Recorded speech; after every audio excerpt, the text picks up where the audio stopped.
Good morning, everybody, and welcome to the Staffordshire Leaders Board today, Thursday, the 9th of March, 2023. First item on the agenda is apologies. Do we have any apologies, Mr. Luscombe, or whoever's? Yes. Thank you, Leader.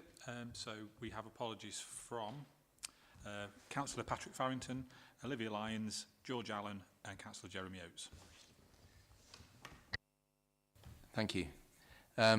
Second item on the agenda is declarations of interest. Does anybody have any interests to declare?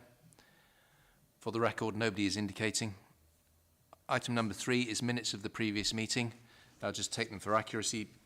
Page 1, 2, 3, and 4. Are you content that I sign those off as a correct record of the previous meeting? Thank you. Agenda item number 5 is the update from the Chair. Welcome to the first meeting of Staffordshire's Leaders Board for 2023. One of the key aims of this Leaders Board is to deliver growth and drive forward our shared economic growth aspirations for the county, district and boroughs as a whole.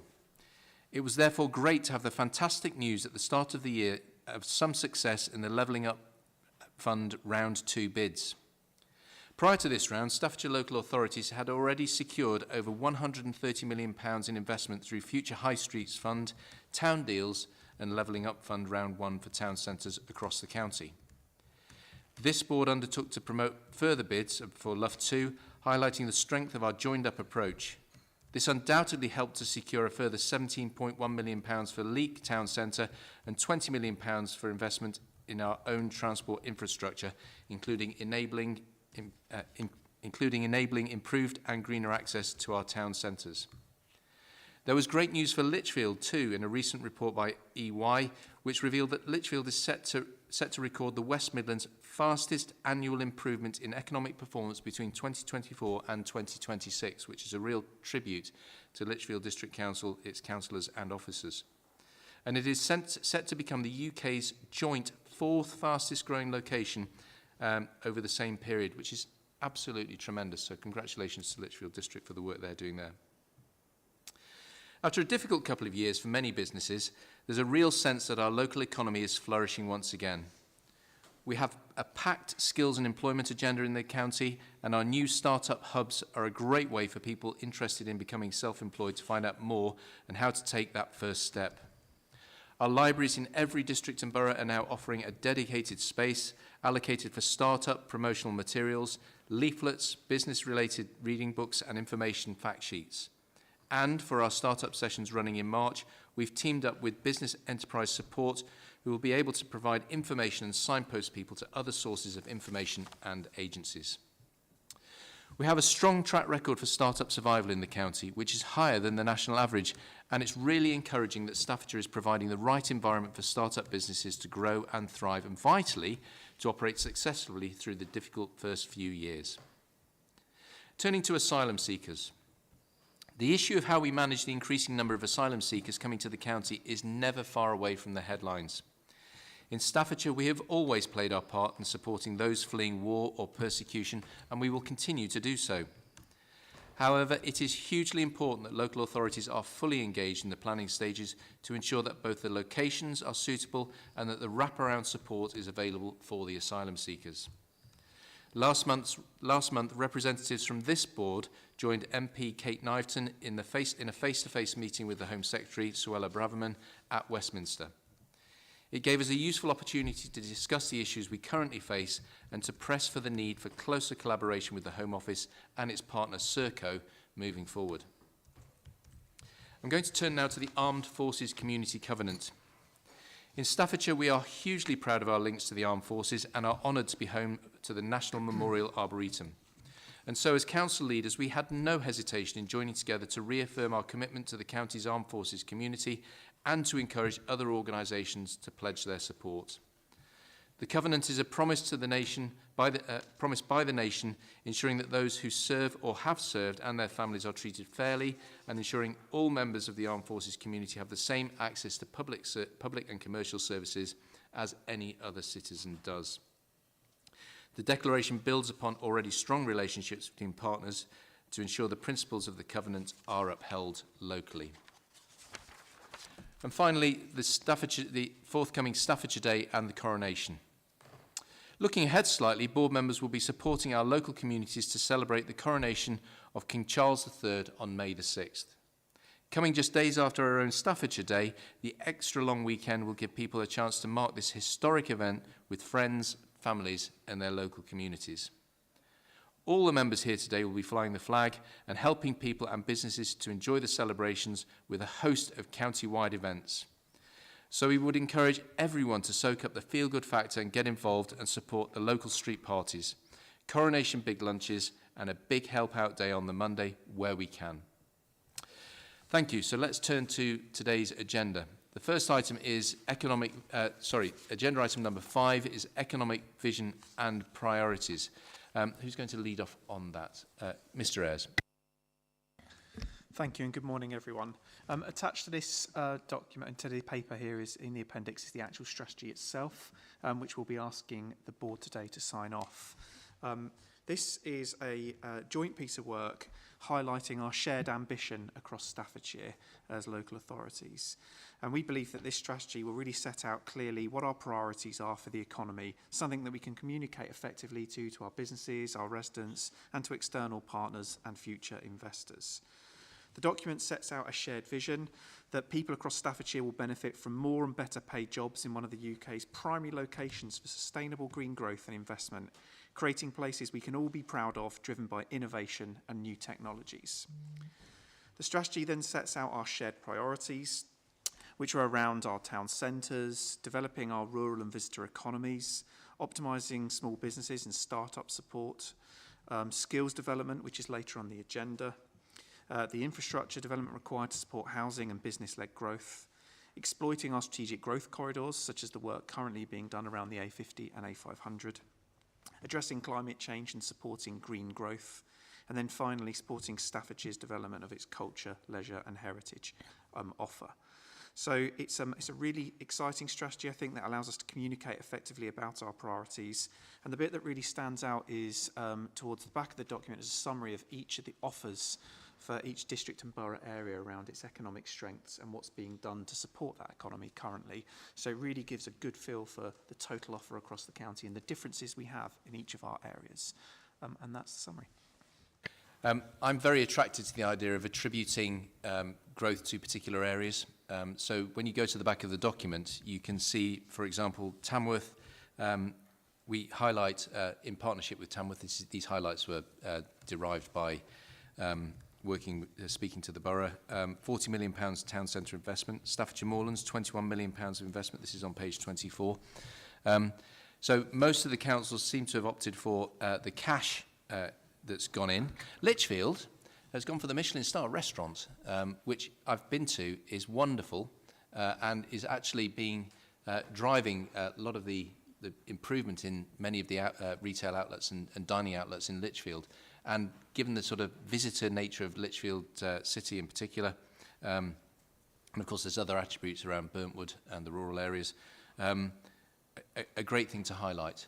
So I would ask you to, in particular, leaders, to take a look at this document in detail, make sure that the thing that you've highlighted really speaks to you, because when we go to the United Kingdom investment show in Leeds in May, this will be the document we will be rolling out. Hopefully you and your colleagues will be joining us in Leeds, and we'll be promoting madly the offer that Staffordshire and its partner districts and boroughs have using this document. So it's got to be right for you and therefore right for the county. Does anybody have any comments on the scope of the document as it stands? Councillor Tagg.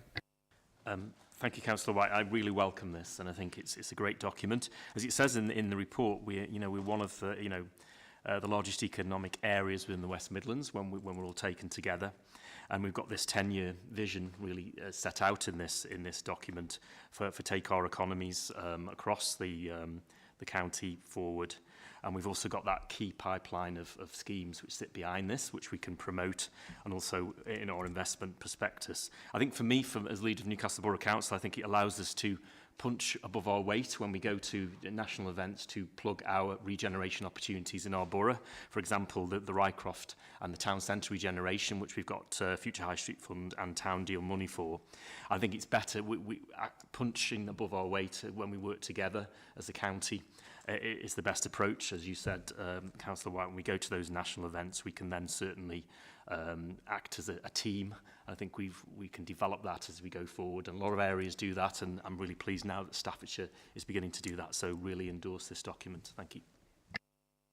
Thank you. I hope as many of you as possible are able to join us in Leeds. We've got a dinner lined up for you and your chief executives with some investors who we can pitch this document to. Accompanying this is other collateral, which I've just seen this morning for the first time, and one of the videos of Staffordshire, and it's shots of all around the county, each district and borough, is so good it makes the hairs on the back of your neck stand up. And the key thing I'm really keen to do is not focus on buildings and tarmac and concrete, but focusing on the people, because it's the people of this county that make it a really great place, and the attributes that they bring to it. So I can't wait for you to see that video, and hopefully you'll be able to join us in Leeds in May. Any other questions or comments? So there are two recommendations, and if Dave Haywood were here, he would be... Sorry, somebody indicating? No? Councillor Roberts. Thank you, Chair. Just looking at the brochure and everything, I'd like to thank the officers for the tremendous amount of work they've put in to get everything across, and I find it very informative, and I think that people will realise what Staffordshire is with this voucher, with this brochure. Thanks, Councillor Roberts. If Dave Haywood, the Chief Executive of South Staffs, were here, he would be reading the recommendations at the moment. He is the principal sponsor of this, and I'd like to thank him. And thank you, Councillor Roberts, for bringing the thanks to the officers for the hard work that they put into this. There are two recommendations. The first is that you approve the final version of the economic vision and priorities, and the second is that you agree for a supporting delivery plan to be developed by the Economic Growth Directors Group over the coming months to be considered by the Leaders Board in the summer. They are the recommendations. All those in favour? For the record, that is unanimous. Agenda item number 6 is the Economic Growth Programme update. And again, if Mr Haywood were here, he would be leading on that, but unfortunately he's not been able to make it today. So in his stead, we have Mr Ayres. Darryl, if you take it away, please. Okay, so this item follows really nicely from the previous item. It sets out the work that we are undertaking jointly and individually in really driving growth in our economy and supporting the growth of our economy. And the chief executives and officers are monitoring the progress of these activities on a regular basis, and this is a report up to you as a board on the progress made to date. As has already said, we've been very successful as an area in securing external funding, so one of the top line areas we've been looking at is how we deliver over £200 million of external funding from government over the last few years into Staffordshire's economy, delivered for individual projects in each patch, and making sure we're supporting each other to deliver those successfully and make a difference on the ground. As part of that, we recently produced a brochure that summarised our shared submission to government on LUF 2 for further investment into the county. And as we know, we were successful at securing around £37 million investment through Levelling Up Fund Round 2. And we now move into delivery to make sure those projects actually happen on the ground. So that was the first area of delivery to highlight. The second area is the work that we've been doing with the local enterprise partnership locally as they change their role nationally to be a voice of business, to make sure that businesses are heard when we develop our strategies, when we develop our priorities. And through the Leaders Board, we have set them a small number of grand challenges to make sure they can really capture the voice of business and we can understand what those issues are on the ground. And the document sets out the work we've done around that, with a particular focus on the green economy in the first instance. The next area of work is around developing a growth pipeline. So each local authority has identified those top economic priorities we want to see delivered over the next few years. This has been pulled together into a single pipeline that we can use as part of those conversations with investors and within government going forward, making sure we're developing the business cases for future investment. As part of that, we've identified a small number of big strategic projects we would like to work on jointly, those being around innovation, new science parks and green skills. So we are collectively working on developing those business cases further as we speak.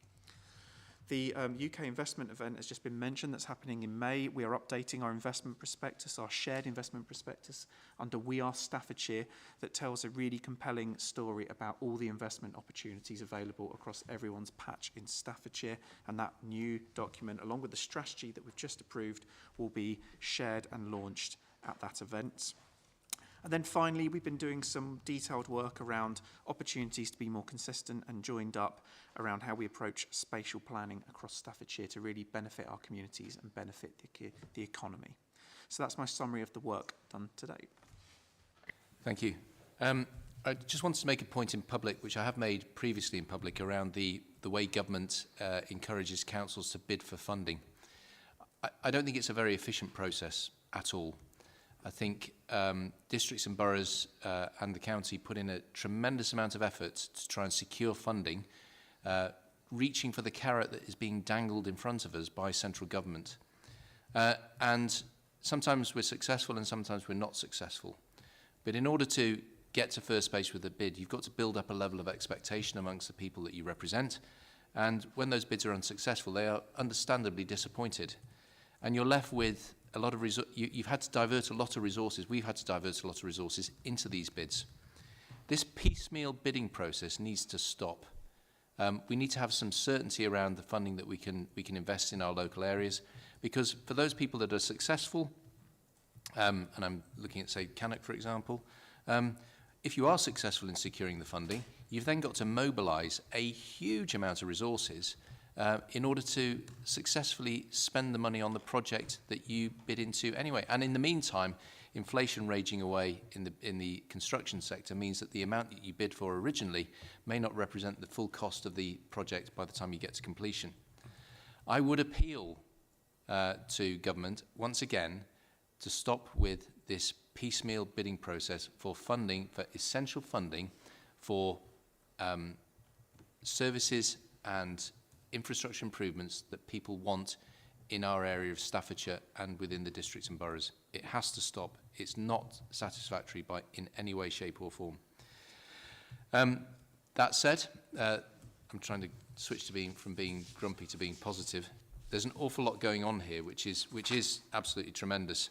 And in particular, the Luff 2 bids that have been successful in Leek, which is tremendous effort for Councillor Roberts and his team, is good news for the people we represent, but a lot of work once you've won those bids. So just any comments from members of the board on the back of that? That was a minor rant on my part, I appreciate that, but Councillor Tagg. Thank you, Councillor White. I think you've hit the nail on the head there with the way we have to apply for funding, but I think on the positive side, for my borough, particularly Newcastle-under-Lyme, we've never had this sort of investment before, over £56 million in both Future High Street Fund and Town Deal for us to regenerate our town. So I celebrate that. I think it's great. I really, as I touched on earlier, this economic growth pipeline is key for me, because opportunities will arise for us to apply for more next rounds of LUF and whatever they may call it then. I think to have opportunities to bid for major projects, certainly in the borough, we have made sure we've got our projects on that list, which is really key. Just like to emphasise the green economy, as Darrell Ayres said about developing that. That's an opportunity for us as we move forward. I think it's something we need to be at the forefront of as a county and as boroughs and districts working together, and I think we are getting there with that, and I think that's really key for the future, for job opportunities. And then just lastly, I think really welcome the bringing together of local plans really across the board, so that we can have a standard across the board, not only for net zero, of course, but also for building standards in other ways, and how we use our land for business development and for housing development. And I think that will make, again, as a united opportunity to be an area that you can come and you can set up your business. You can also come and develop housing we've got a plan, we've got a really good leisure offer, we've got a lovely countryside, and we've got really nice towns and villages. So this is bringing that all together into an offer that makes Staffordshire really a place to come and every district within it to come and live and work and enjoy your time. Thank you. Doug, Councillor Pullen. Thanks, Councillor White. So just add my voice to that. Clearly very upset for obvious reasons about levelling up funding, but certainly my views about that preceded our unsuccessful LUF bid. And I think if government really wants to have a levelling up agenda, the people around this table know best, Staffordshire best, and where that funding should go. And taking the decisions about that funding further away into Whitehall is a long-standing theme that I press hard whenever I can. But in terms of the local enterprise, specifically in this paper, and the grand challenges highlighted at 3.4, fundamentally agree with this focus that we are laser focused on the key issues. Like we know politically it's about making hard choices, and actually we're far better off identifying a small number of issues that we can successfully tackle head on and show real progress, rather than trying to be everything to all people and just spreading ourselves so thin that we actually achieve very little over a course of time. So really just kind of a comment on that absolutely a position I fully back. In other parts of the public sector, for example with our NHS partners, we have a multitude of things we're supposed to be tackling simultaneously. And that failure to tackle one or two things really well, for example in the NHS, the frail elderly pathway, means that nobody really benefits at all, because you're not making significant progress on anything. And so I'm quite keen with the grand challenges theme that we do focus on one or two big things, maybe three big things. If I could just turn briefly to spatial planning. This is your area, the districts and borough areas. But I do sense, and I have sensed over the years, that there is a need to cooperate better on spatial planning at a sort of grander level when we're thinking about, for example, new settlements or new business developments around the county, and how we can fit it together with the existing infrastructure. This is not the recrudescence of the county structure plan, which for those of you who've been around for a while, and I see Councillor Tagg nodding, for those of you who've been around a while, was absolutely hated. It was a top-down imposition. Spatial planning is about, as described here, is about discussing together those opportunities that we can take forward in partnership where they're deemed suitable, not any endeavour at all for any sort of top-down imposition. So they are the key components of the paper. Does anybody have any final comments before we move to the recommendations? The recommendations that you've got in front of you are two, that you note the work already undertaken by the Leaders Board and supporting officer groups, including successes in helping to secure investments in the county.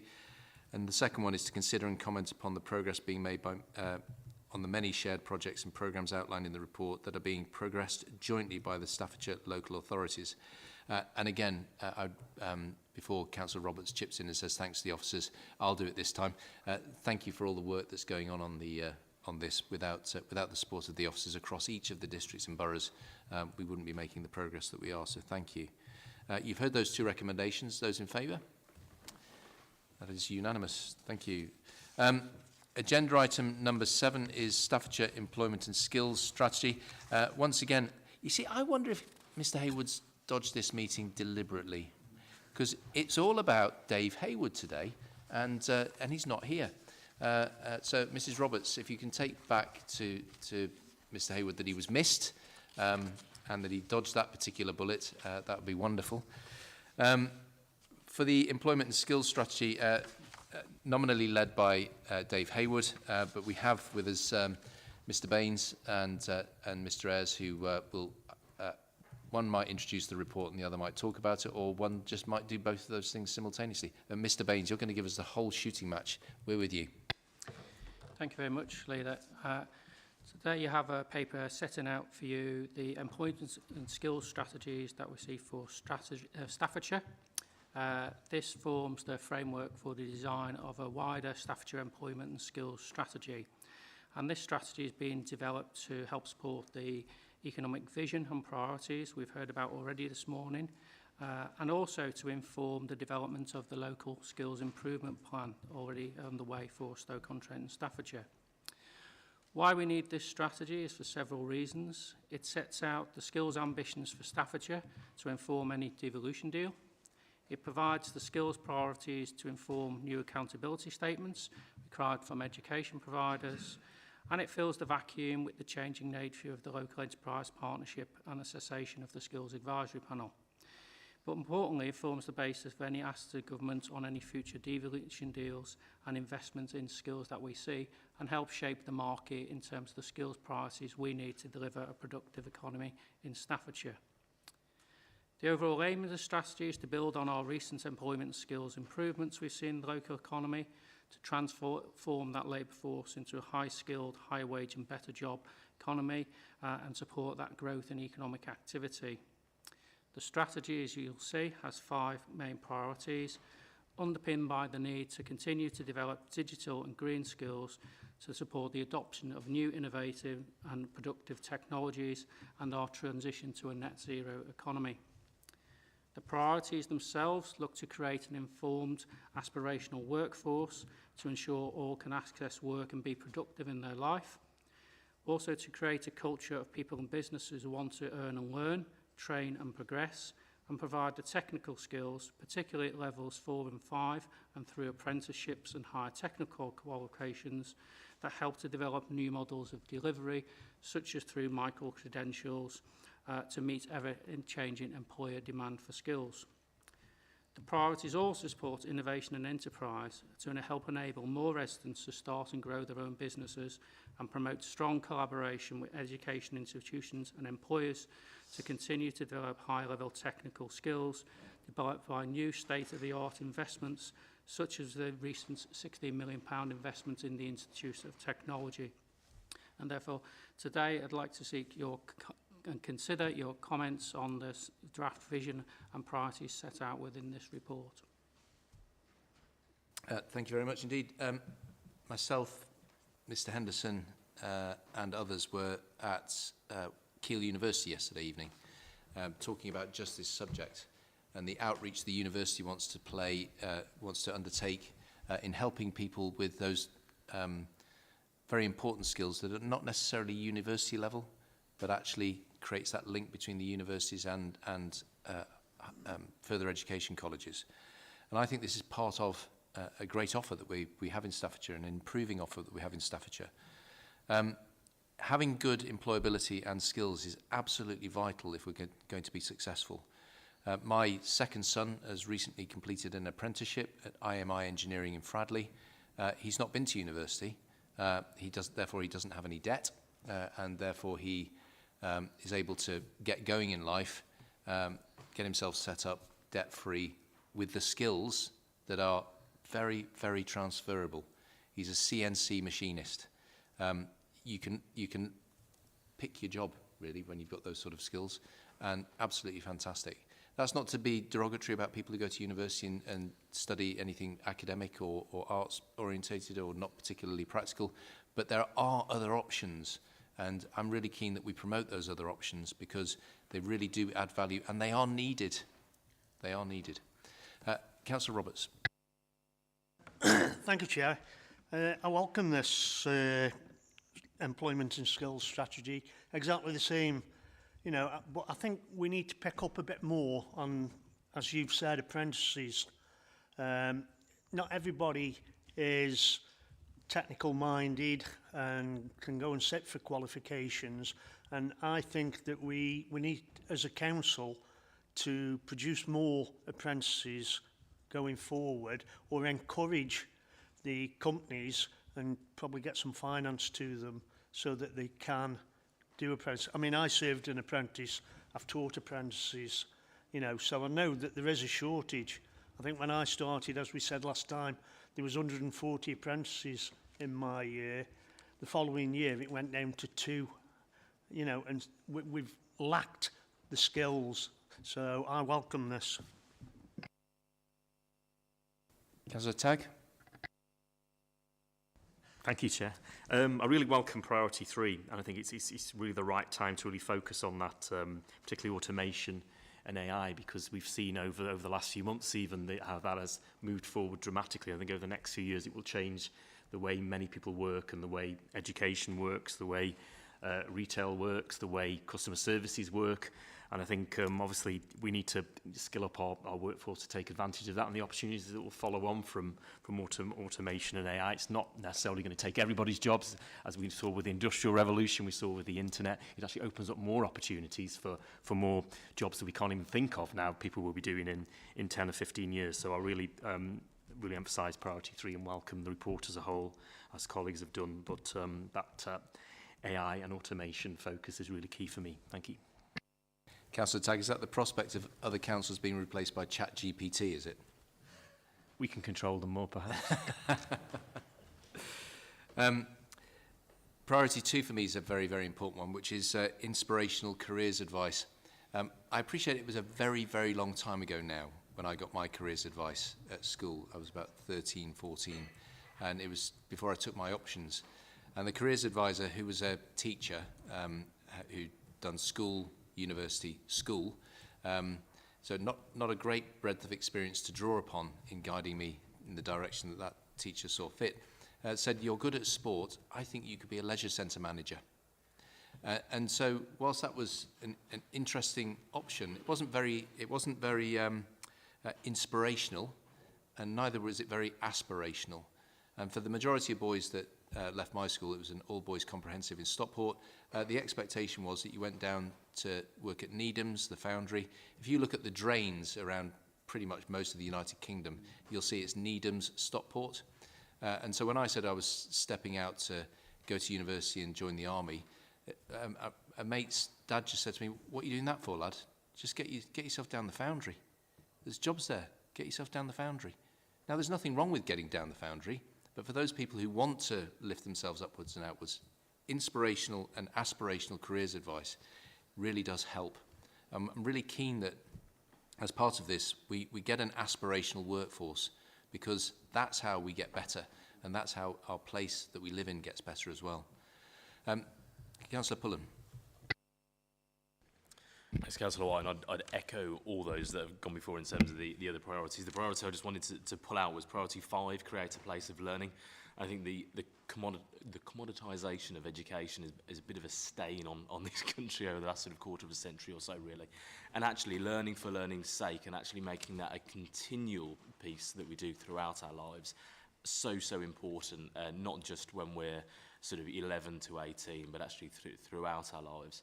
And places like Lichfield are really well placed, I think, at the south of the county, to the home of the Darwins and the Lunatics, the Lunatic Society, etc. Really well placed to actually really drive that forward, not just from a sort of a skills based, but also from a sense of place and our history of driving that forward. So yeah, fully commend priority 5.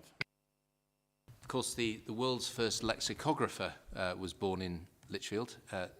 And for those that haven't been to Samuel Johnson Museum, a great visit, and I would implore people to go if they can.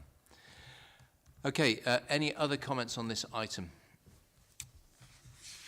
You've heard the comments, Mr. Baines. We've got some recommendations here, which I'll just quickly go through. Consider and comment upon the draft employment and skills strategy, vision and priorities set out in the report. Agree that the Economic Growth Directors Group develop the vision and priorities into a succinct document to guide future work programmes and enable effective communication of Staffordshire's shared employment and skills goal. Can I just emphasise the word succinct? I'm very keen on succinct things. Brevity is next to godliness. If it's a huge, stonking document, it doesn't get read, and I like pictures as well. Paints 1,000 words. Agree that the final draft of the document be circulated electronically to leaders for comment and agreement prior to the summer of 2023 Leaders Board meeting, and consider for sign-off the final version of the Employment and Skills Strategy at the summer 2023 Leaders Board meeting. And finally, over the page, agree that the appointed representatives on the Economic Growth Directors Group lead on the dialogue with Stoke-on-Trent and Staffordshire Employer Representatives Body and the development of the LSIP, with the aim of ensuring that the LSIP continues the delivery of the statutory employment and skills, vision and priorities. That's a big blooming sentence, isn't it? Those are the recommendations. All in favour? That is, for the record, that is unanimous. Right, agenda item number 8, a housekeeping matter. It is the Code of Joint Scrutiny Working Local Authorities. Mr. Tradewell, are you leading us through it, or is it Mr. Eberly? Mr. Eberly, we're with you. Thank you, Leader. So by way of introduction, the Joint Code was first introduced in 2003, and this was very much to provide guidance to the County Council and District and Borough Councils on scrutiny processes. So the purpose of today's paper and the accompanying revised code is that the code is very much in need of a refresh. The last refresh was in 2015. And obviously in that time, it's been a change in landscape, not least within the health sector and the introduction and the impending introduction of integrated care boards, but also very much in the way that scrutiny is delivered across the county as well in terms of changes of officers. So the code has been revised and refreshed. It's been done in collaboration with all county council and district and borough scrutiny officers. And the real thrust of the joint code is that we deliver and do scrutiny in the most effective and efficient way, particularly in regard to health scrutiny. So the code is there for you all to see. The recommendations are listed in the report, and we'd very much hope that district and boroughs would take away the code and adopt within their respective constitutions. Happy to take any questions, Leader. Anybody who works in the health landscape, as I do, Mr. Clegg does, Mr. Henderson, knows that it's a complicated affair, and there's lots of bodies going on, like the, what's it called? ICB, Integrated Care Board, Integrated Care Partnership, Integrated Care System. Take your pick, plus the trusts. The most important thing about this, of course, is holding to account those organisations for the delivery of safe health services. And where it became confused in the 2000s, people took their eye off the ball. And trusts that were determined to make sure they financially balanced forgot that their primary role was to make sure that people were safe and well and cared for within their, when they were in their charge. And that's the reason why the Stafford Hospital thing arose, and the failure of scrutiny that, that occurred on the run-up to that is well documented in the Francis Review, which I suggest that for those of you who've got a spare hour or two, just have a quick skim through that, particularly the verbatim texts of the exchanges between the barrister and councillors about the questions that were asked. In particular, there was a section where the hospital was feeding documents into the scrutiny committee, and the scrutiny committee weren't saying, well, is this all you've got? Is there anything else that I need to know in order to come to a determination that what's going on is safe? And it was a lack of inquisitiveness on the part of the scrutiny process that in part didn't lead to it, but in part didn't do its work preventing what took place. And I think it's really vital that the scrutiny process does its work well. That's that part of it, the health scrutiny. I will just segue into the scrutiny of ourselves and also the scrutiny of any successor body to the local enterprise partnership. In my view, the scrutiny of the local enterprise partnership has not been good. It would need to improve dramatically. When I look to the south of the county and the scrutiny of the Greater Birmingham and Solihull LEP, that is more robust and challenging, and I think any successor body to the LEP, if that is what is imposed upon us, would need to be better scrutinised than we currently do, because I do think that we do need to hold people to account for the public money that they're spending on behalf of our residents, and also we need to be seen to be asking challenging questions of those people who are running those organisations. So that's my take on it. Does anybody have any observations about the Code of Joint Working Arrangements with District and Borough Councils for Health Scrutiny? No? Councillor Tagg. Thank you, Chair. Just to welcome this report, actually, and say that we will take it through and ensure it's in our constitution at Newcastle Borough. I think you're quite right. We need a nimble sort of approach to health scrutiny because of the bodies that have come into being and are changing and developing. and so nothing drops between the chairs, so to speak. I'd just like to commend the joint scrutiny that was done and is still ongoing over Wally's Quarry and the issue we've had up in Newcastle over the odours from the quarry, and both the district health scrutiny and partnership scrutiny and also the county health scrutiny worked together and had a joint meeting up in Newcastle to scrutinise some of the health implications of that, which was greatly received by the local community. And also I believe that the chair of the health scrutiny is continuing to focus on that in their meetings and their work programme going forward. Thank you. I would implore leaders to make sure that the councillors that you send to the health scrutiny committee have the confidence to ask the questions that are relevant to your area. Because it can become a bit of a sort of, a celebration of the successes that the local health colleagues have had. But there are also, that's fine. That's a perfectly legitimate thing to do. But there are also areas where questions and challenge are required. So, for example, in the Lichfield district area, the George Bryan Centre, which is actually in Lichfield district, this isn't in Tamworth, there are some challenging questions being asked of Midlands Partnership Foundation Trust around the future of that and how they came to the decisions they came. And it's for the districts and boroughs to ask those challenging questions about provision of healthcare in your area.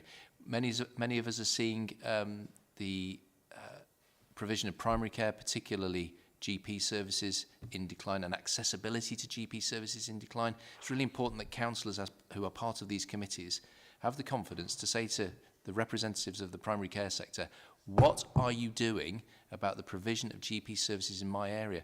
I tried to get a GP's appointment in Lichfield, probably about 6 months ago. 64 attempts it took me to actually get through. And then when I did get through, at about 7 minutes past 8, the lady said all the appointments are gone. The deputy leader of the county council, I think he tried with his very young son to get through over 120 times to get through to an appointment. So things like that are why this is an important document and why we need to be working together to hold to account the health system. Anybody else want to add anything before we move to the recommendations? First recommendation is to consider and approve the revised Code of Joint Working Arrangements, brackets joint code. Why don't we just call it joint code? With the district and boroughs for health scrutiny. And the leaders of each district and borough consider adopting the joint code. I'd be grateful if you consider putting it through your council approval system so it becomes part of your constitution. Should you have any difficulties in doing that because you're implacably opposed to some components of it, could you have private conversations with Mr. Eberly and the scrutiny team, and we'll seek to make variations where necessary. That's principally aimed at the officers, if that's possible, please. You've heard those two recommendations. All those in favour? That is unanimous. That was the final item on the agenda. There is no matters to be considered in private. So, ladies and gentlemen, can I say thank you very much indeed for your attention and participation. And for those of you that got elections coming up, best of luck. It's going to be an interesting election cycle, but hopefully look forward to seeing everybody around the table back here for the summer meeting in, when is it? 13th of July. Okay, thank you very much indeed.